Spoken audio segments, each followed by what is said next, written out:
Welcome back to The Few Show, everybody. My name is Jim. I'm the co-founder of Xfusion.io and the co-host of The Few Show. I'm excited to be joined today by my guest, Noosheen Hashimi. Noosheen is the founder and CEO of January.ai, which is a seed stage precision health tech company that harnesses the power of artificial intelligence to predict, prevent, postpone, or manage chronic disease. She also manages a family office that includes diverse investments in over 100 companies and venture capital funds. Welcome to the show. Thank you for having me. You're welcome. So I want to get right into this. We've done something like 160 plus interviews, and this is honestly the most exciting product that I've ever come across.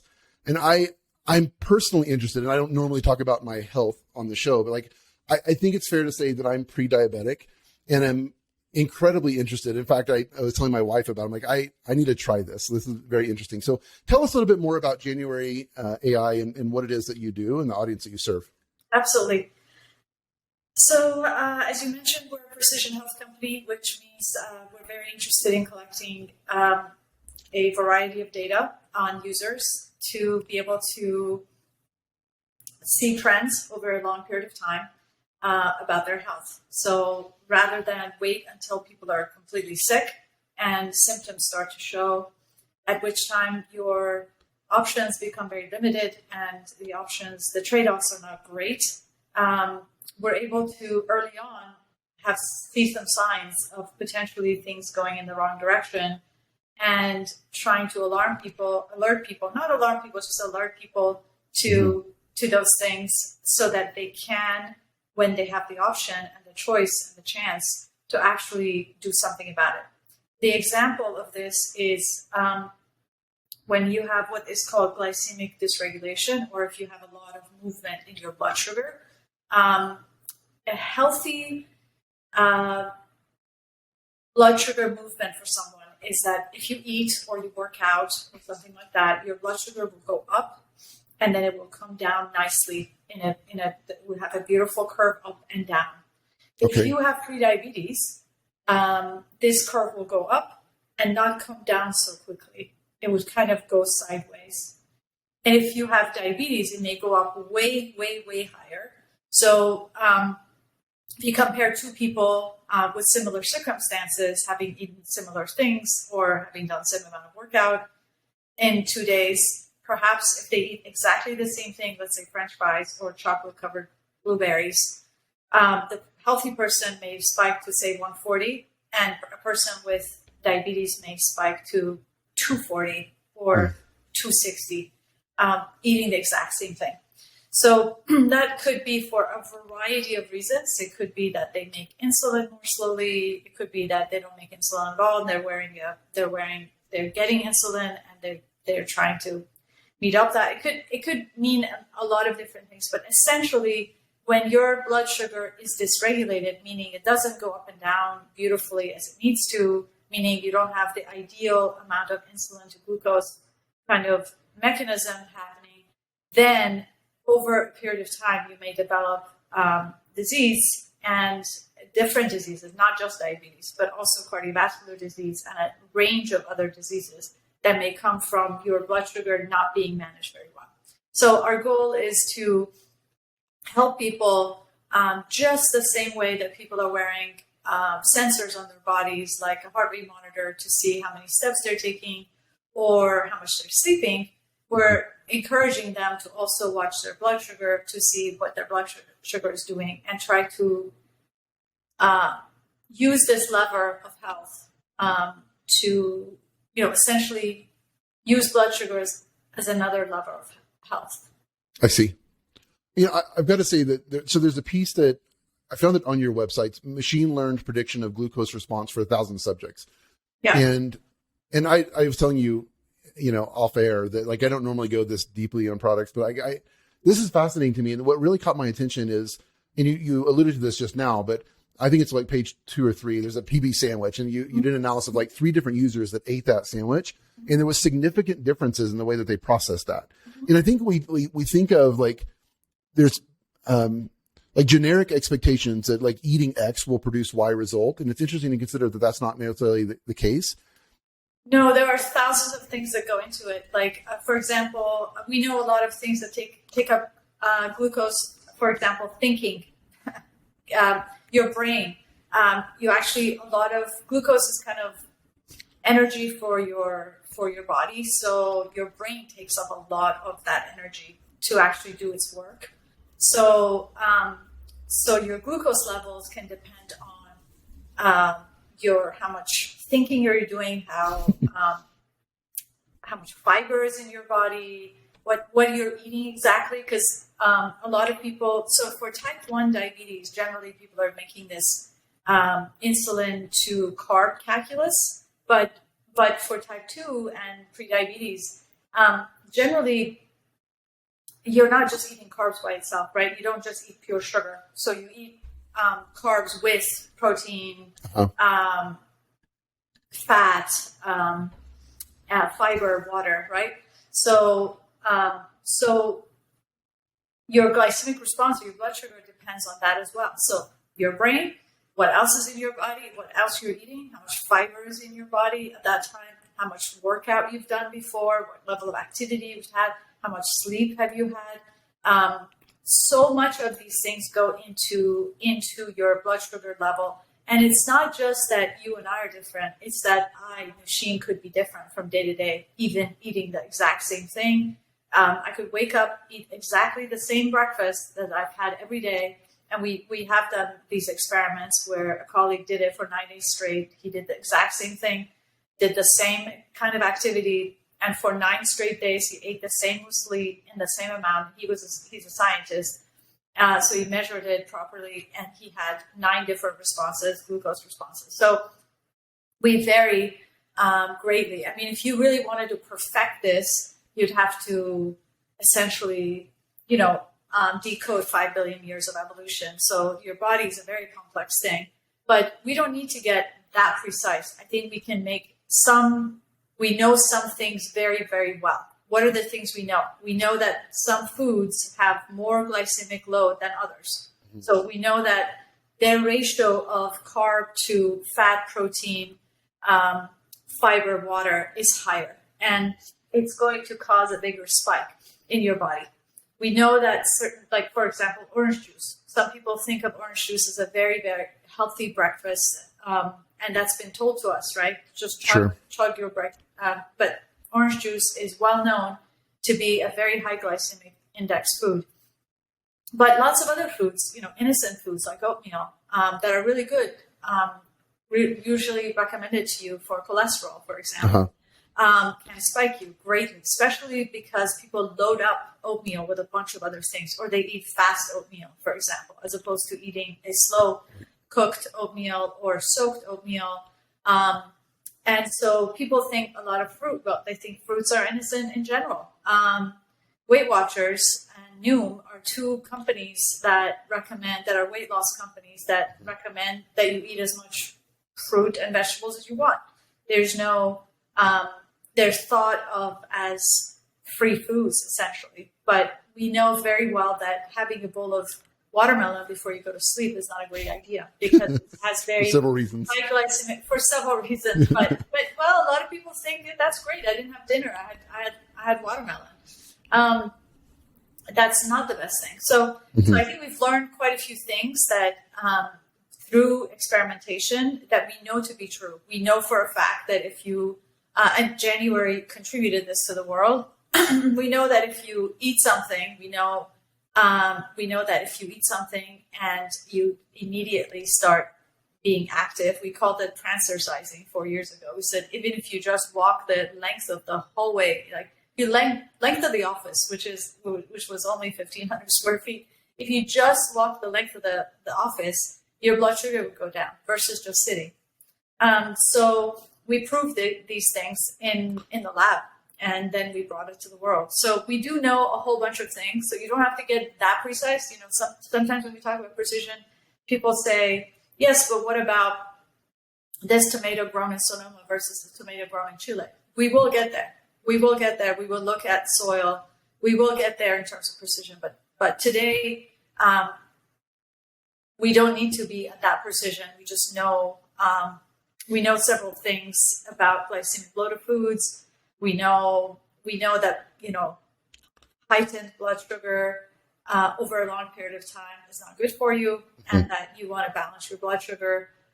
So January takes a very health-oriented approach. I think some people are taking CGMs as a weight loss measure. That's never, ever been our aim. We are really trying to help people with actionable things, as opposed to tell them, drop 25 pounds or give them generic advice. We're trying to help them just slowly understand the impact that the foods have on them and what they can do about it. This is fascinating to me. So the process works then using a CGM, continuous glucose monitor, that's embedded on the arm, right? Like inside your skin, monitors your glucose continuously. And then that data is sent to the AI model that then, right. So basically over time, it sort of learns my habits. And then I can evaluate, like, I ate X on this day and it had this sort of load response. And then the next day I can adjust, or like I can experiment myself with going for a walk in the office. And just like, is the idea, like, is the end result that you're looking for is that if I'm your ideal client profile, that I would be using this and getting better control over my blood sugar level through knowledge that's concrete in front of me? Yes. I'll talk about the user journey, and then I'll talk about some of the things you get out of the product. So basically you come to the website, you answer a questionnaire, you go through a telemedicine service for a doctor to determine whether you're qualified to receive a CGM or not. Then you download the app, you connect your heart rate monitor and your CGM. So January is a product that actually is multimodal, and it does take heart rate information. So you connect both of your hardwares, your heart rate monitor, let's say Apple Watch or Fitbit, with your CGM. Then you start logging your food and going about your life for the first 4 days, where we actually understand and establish a baseline for you. After we've done the baseline, we are able to begin to provide insights to you as far as, for example, what your predictive curves would be, or how many calories are appropriate for you, what is a good eating window for you given where you are right now versus a fasting window, how much fiber you're eating today, how many calories you're having today, etc. The levers that we have for encouraging you to consider in terms of new habits, perhaps that you may want to include in your daily lives. One of them is taking a look at what foods are spiking your blood sugar and trying to eliminate those spiking foods. Eliminating them doesn't mean you don't have to eat them again, not at all. In fact, not at all. That's why we are an ML company, not to be a depriving partner in your journey, to say, don't eat that again, Jim. So our goal is for you to look at the spiking food and look at the alternatives that we provide to you for those spiking foods. You can also look up and compare other foods. You can, if you cook at home, you can look up recipes that may have lower GL for you, for example. If you go to restaurants, you can look at alternative menu items in restaurants. If you are picking grocery items from a grocery store, you can look at lower GL alternatives to those foods that are spiking you. So that's one of the levers is, hey, what's the worst thing that I'm eating right now, and how can I hack that? But to your point earlier, it sounds like there's ways to mitigate that. Like, I mean, this gets into the emotional, mental health side of like being overweight. It's like, for better or for worse, if I feel like that I could eat X food and go walk right afterwards, it honestly may be worth it to me. Or exactly. I can eat X food pair it with some other food. Like, we're all about options. We're all about options. So it's exactly that. Sometimes, so the first lever is, hey, what's spiking my blood sugar and how can I hack that?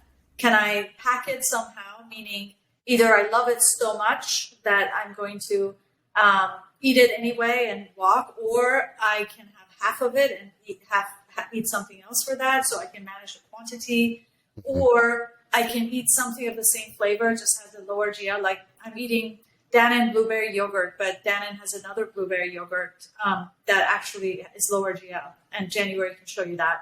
Or, for example, you're eating Quaker Oats fast oatmeal, but January can show you another oatmeal that Quaker Oats makes that is not so high GL. I see. So first one is really spiking foods. The second thing is the role of activity. So helping you kind of see that. And we also can tell you counterfactually, hey, Jim, you ate this and this was your blood sugar, but if you had walked, this would have been your blood sugar. So you can kind of see that and go, oh, okay, 10 minutes of walk would have meant this, 25 minutes of walk would have meant that. Then the third lever is we're able to see the calories that you are taking versus the calories we think you should be taking given your level of activity and your gender, your height, weight, etc., your current situation. Mm-hmm. So you can manage your calories better. The next big lever is fasting. So it's intermittent fasting in conjunction with calorie restriction has been shown to improve insulin sensitivity. So it's actually improving your underlying physiology. So we look at your eating and fasting periods. So if we see that Joe is eating during 12 hours and he's fasting during 12 hours, we slowly try to move you towards a smaller eating window. So 15 minutes a day, we'll try to move you until you get to about eating your meals in 8 hours a day and fasting about 16 hours. That's kind of the goal that we have for you. And the final lever that we try to use is try to get you to eat more fiber, because eating more fiber, which is really, really critical to health, to all chronic conditions, is something that all Americans can do more of. Right now, we're all getting about 10 grams of fiber a day. The recommended amount of fiber for men is 30 to 38 grams a day, and for women, 21 to 25 grams a day, generically speaking, without height, weight, etc. And we are nowhere close to that. We are very far from our ancestral diets where people were taking 150 grams of fiber a day. They were consuming.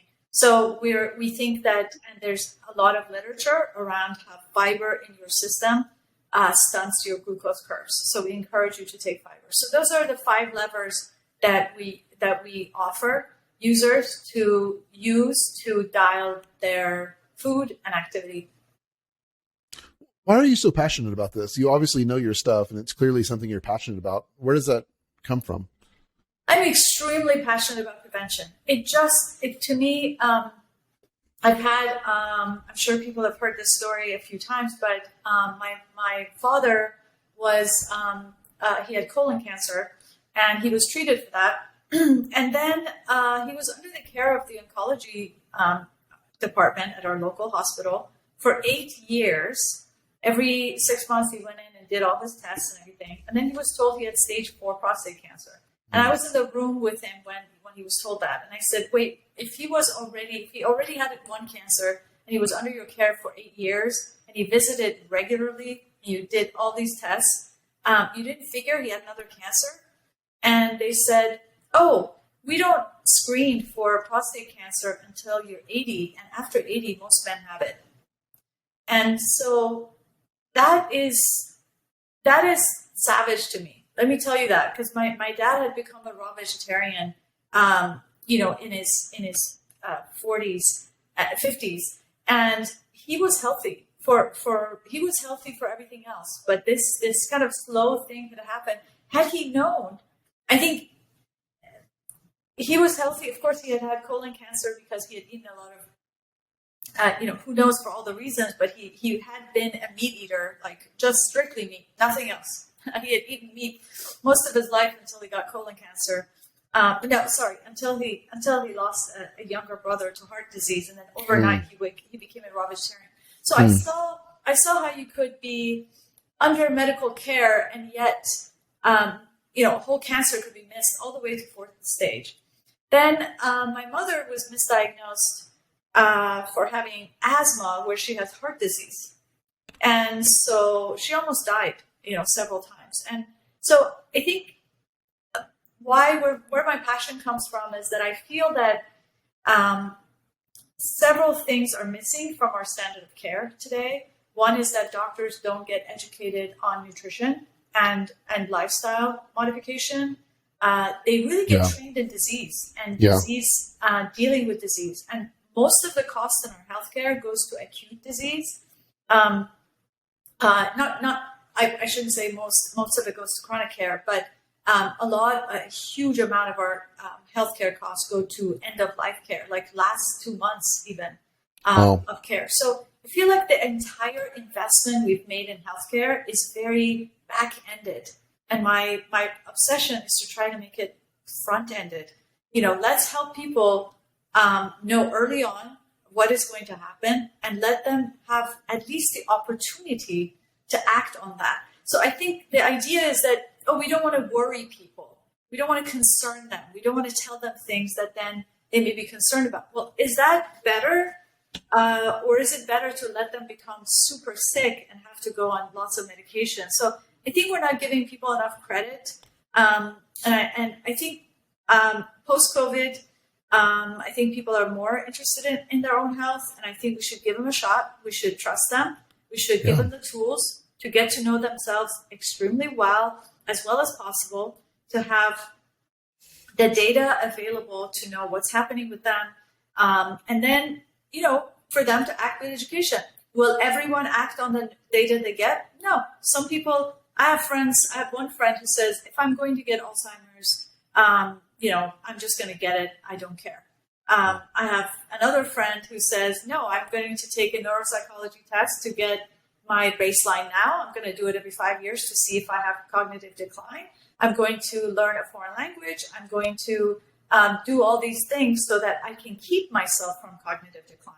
So some people are going to be naturally more preventative than others, but I think in general, our system waits for people to get sick before acting on their health. And I think I'm kind of obsessed with the idea that we get in front of it and find out early whether we are at risk for something. That includes genetic testing. That includes understanding our microbiome. That means wearing wearables and seeing how well am I sleeping. It's very well understood that if we don't sleep well, so many things happen. I mean, I don't need to, you could dedicate 10 shows just to that, right? Sure. There's so many things. We don't produce certain hormones. Our self-control goes down. We tend to crave carbs. So many things happen that affect our diet, affect getting chronic conditions over a long period of time. And so I think this idea that I feel that we have enough data today already, we have enough data, enough ways of eradicating most lifestyle-based chronic diseases, but we don't do it. And so why is it that 84% of the 88 million people who have prediabetes in this country don't even know it? Yeah, that's scary. 22% of the people who have diabetes in this country don't even know it. So 90 million people in this country have diabetes or prediabetes, and they don't know it. Out of 122 million people who are believed to have diabetes and prediabetes. That sounds like it doesn't make any sense. Yeah. So how easily can we tell if somebody has diabetes? $30 test at Walmart. You can get your A1C and you can see where your A1C is. You can repeat it again, another $30 and 3 months later to see if it was a fluke.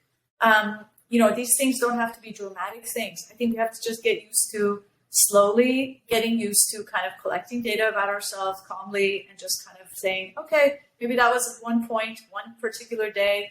By the way, A1C is a 90-day average, so it's not possible that your A1C is just like wrong for that day. I see. That's good to know. But if you want to be sure, take it again.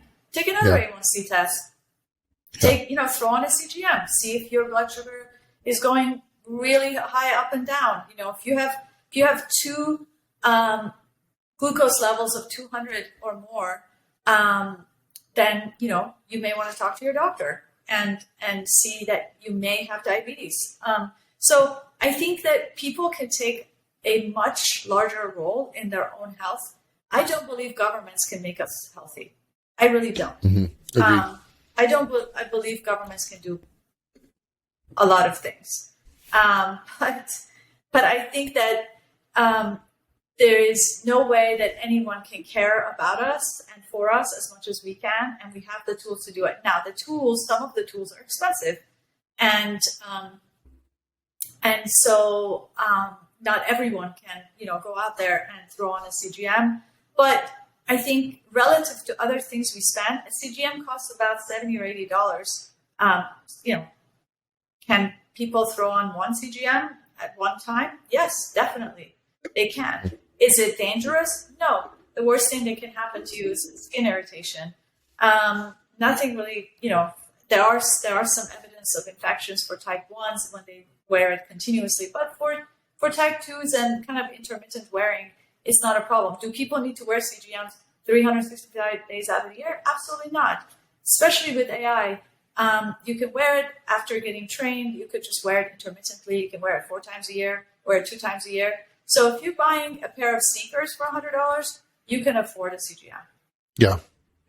It's amazing that the technology is available and so affordable to the masses. I mean, that's really a blessing that previous generations didn't have access to. And I think we see that people are spending a larger share of the wallet on health. So I think post-COVID, people feel that health is wealth, and they feel that, you know, first of all, 40% of the people who died of COVID had diabetes. So you want to know if you have it, you want to be ahead of that. But I think that people are more motivated to take care of themselves now. So I think we should bank on that motivation, and we should take advantage of it and give them the tools necessary for them. You know, let them, you know, we spend a huge amount in healthcare. Why don't we screen people a little bit better? And why don't we, you know, and we can get into other structural problems besides, you know, screening in healthcare and lack of nutrition education in medical training. You know, our food is also making us sick. Our food lacks fiber in a dramatic way. It's, you know, all the refined sugar and refined flour that we eat, you know, it's cheap and it's available. And a lot of people eat those things because they're inexpensive and they can't afford anything better. Yeah. Yeah. It really is fascinating. I is the topic that is important to me, and I would love to talk more about it. I do want to transition though into, I want to ask you a question based on your experience as an investor. And one of the things that we've been talking about just recently is the idea of passion. And I'm curious, when you're evaluating entrepreneurs, founding teams, because most of our guests are funded founders or soon to be funded founders, and a lot of our listeners are interested in that. So it's an important conversation. And I'm curious how you make decisions on whether or not to fund a certain company. How much of that is based on the founding team, their level of passion, the product itself? How do you kind of analyze that? I'd say passion is necessary, but it's not sufficient. I think it's really important to have passion and to have devotion and dedication, because entrepreneurship is hard. Yes, hard. You say that 10 times. I mean, it's dead on arrival, right? You're trying to make something that never existed before. You're trying to give life to something that is not there. So I think passion is critically important. How else can you wake up and work, 14 hours a day, dedicate yourself so much and devote yourself so much to a cause? So it's absolutely necessary, but it's not sufficient. I think having the right technical skills for what it is you're trying to do is really, really critically important. I think building a team is really critically important. I think,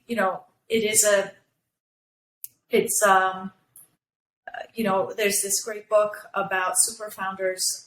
You can't really say that, the best companies have multiple founders. There are cases where there have been sole founders, but certainly when there are multiple founders, the burden is somewhat shared, but of course, co-founders also fight like crazy. It really depends, can fight like crazy. So I wouldn't say there's a formula, but I would say that passion absolutely is important, not sufficient. I think technical skills, I think having a partner or more than one partner where you can, stick together for a long time through the journey, it would be amazing.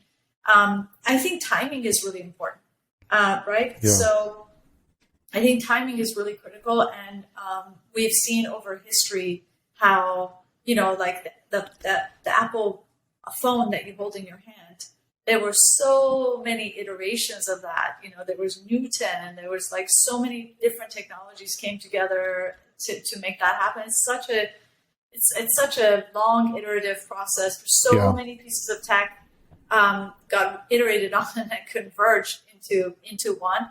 So I think timing is definitely one of another factor. So, but I think passion is important. I can't imagine doing this work without passion. If you're not passionate, if you don't have passion for, like, my passion for prevention, my passion for awakening people to their own power over their own health, to have agency over what happens to them, and to self-advocate for what's good for them. That's what keeps you going every day. Yeah. So this would be very anecdotal, but in your experience as an investor and speaking with other investors, and just generally being close to the founder community, for those companies that fail, are there commonalities that you see that you could point to just sort of off the top of your head?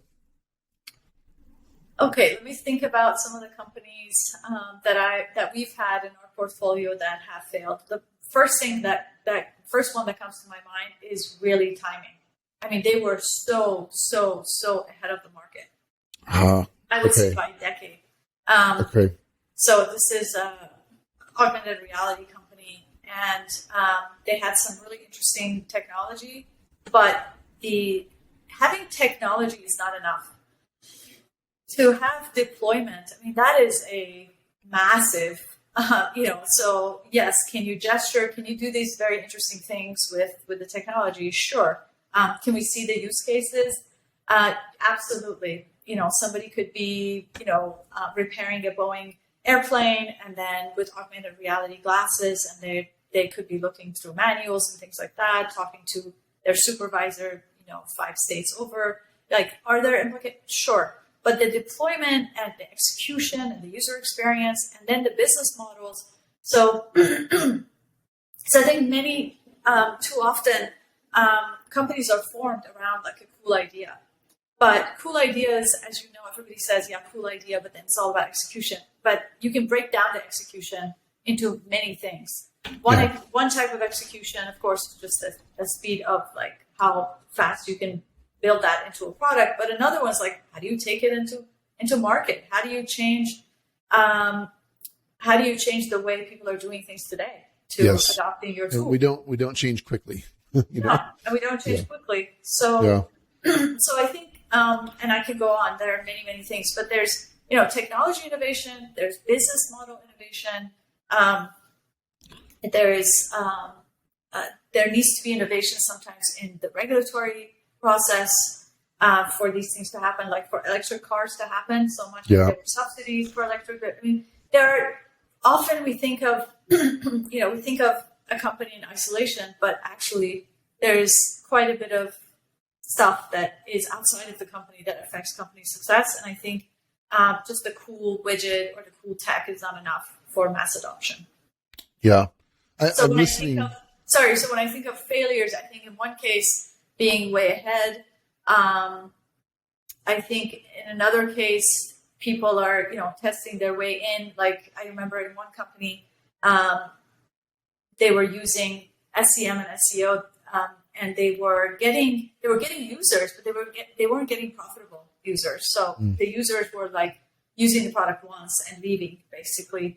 And so they had to change that. They had to pivot and go. So sometimes people don't pivot very quickly. They kind of, but I would say there's probably a common thread. We disregard data. It's right in front of us, and we don't pay attention to it, meaning we see it, but we like to think otherwise. And I think why is that pride, or why? It's pride. It's inertia. It's a lot of reasons. And sometimes I think in my own case, like you see the data, but there's a DNA you're trying to change. And it's really hard to overcome that DNA depending on how it was developed. So I can see a company that could have that, underestimate the power of the sort of the DNA of a company. So DNA of a company is, for example, started as a large, let's say Oracle was a large, it was always meant to be a product to run on large systems. So Oracle was never able to create a little database to sit on a little PC.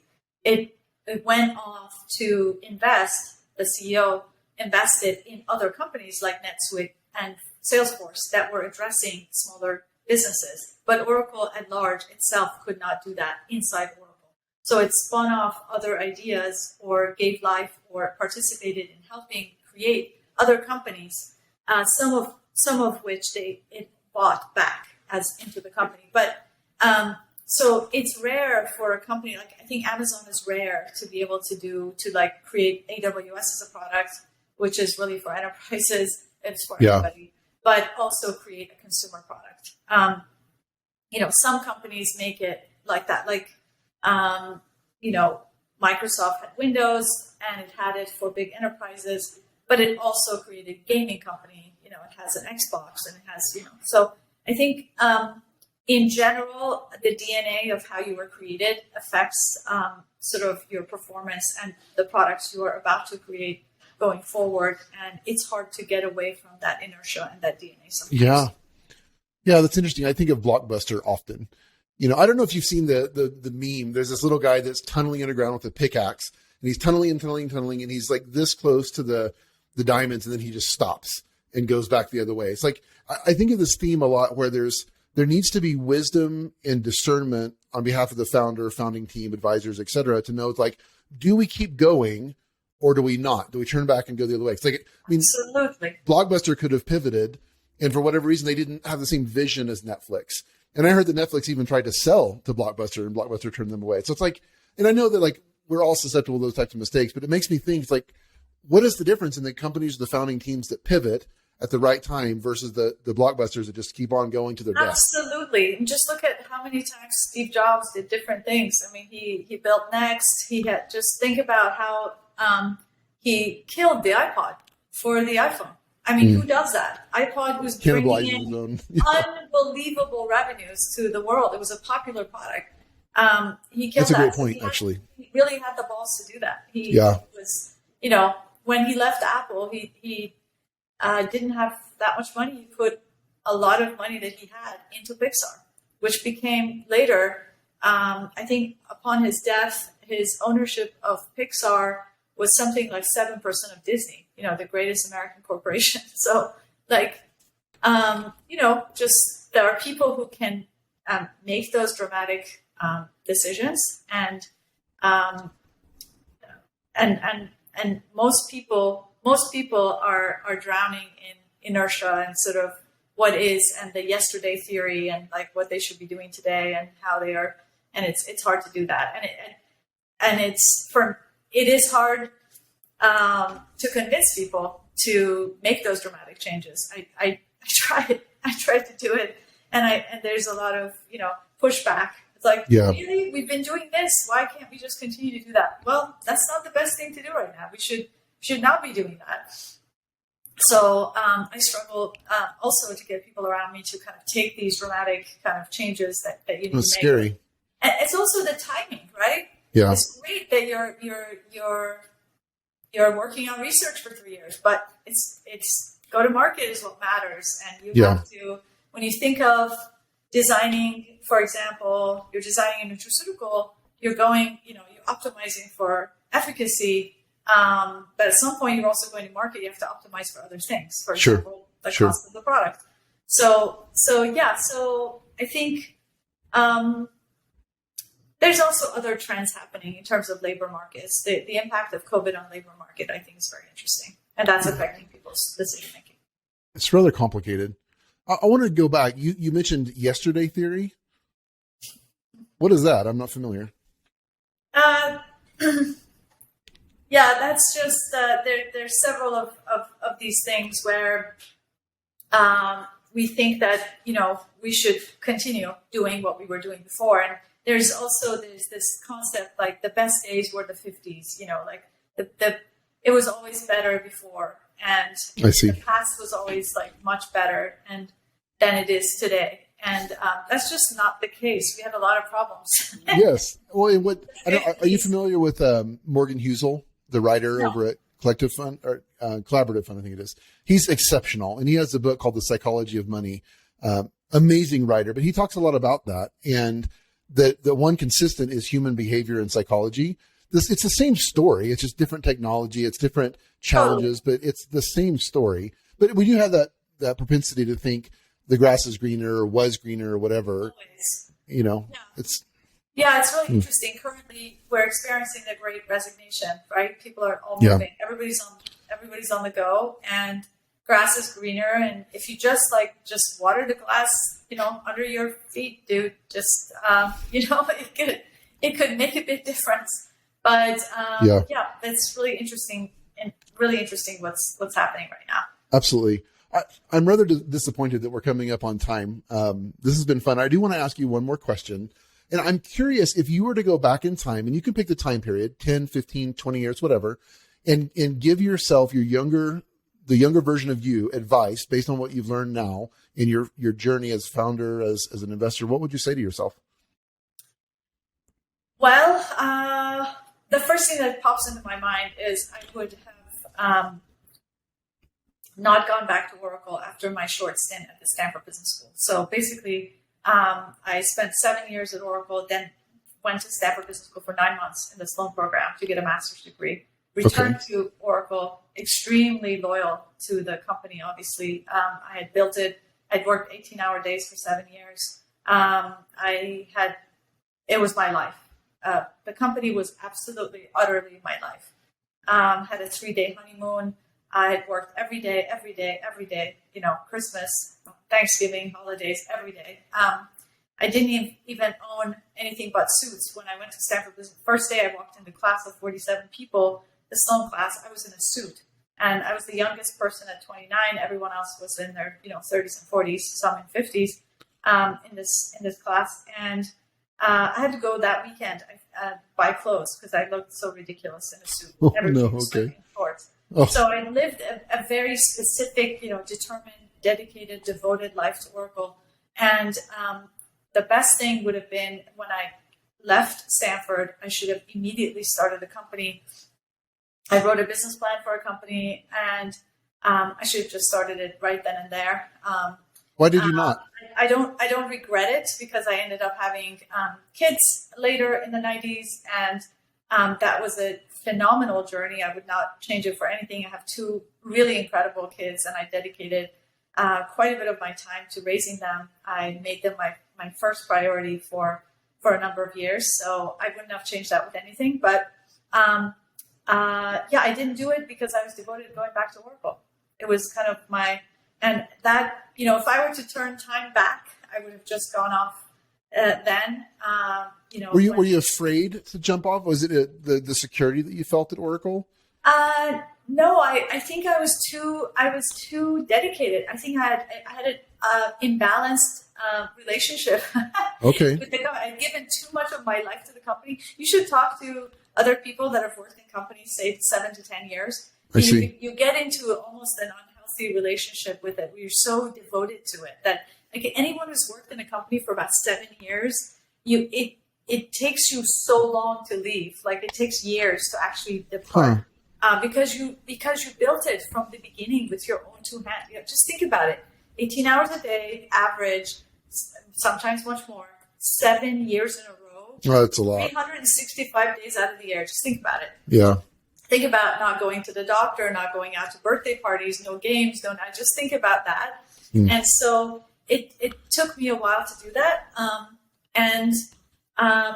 I think that's probably the only thing I would have done differently if I were to go back. I would have jumped, but I was so devoted. I was like, oh, I need to go back, and I need to. It was just a 9-month little stint. I should get back to building the company. Yeah. Well, this has been really fun and very informative, Noosheen. I really appreciate it. For anybody that wants to check out January, the website is January.ai. And I highly encourage people to do that. I'm going to sign up. And that's not something I say every show. Like I'm passionately interested about this topic as well. Thank you for sharing. What's the best way for people to reach out if they want to say hello or learn more in general? Best way to reach me is through LinkedIn. Noosheen Hashemi on LinkedIn. Okay. You can visit January.ai. You can also visit our foundation, thehandfoundation.org. I'm quite accessible. Real quick, I know we're out of time, but tell us real quick what the Hand Foundation is. Hand Foundation is a private family foundation, and with about $22 million in assets, we give away about $1 million a year or more. Wow. We are focused on helping first prevention of child sexual abuse.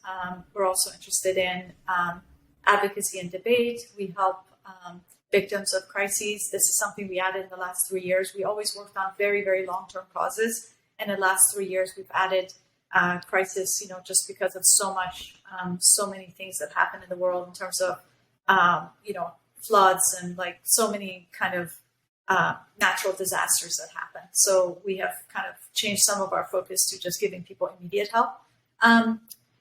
We support education, entrepreneurship,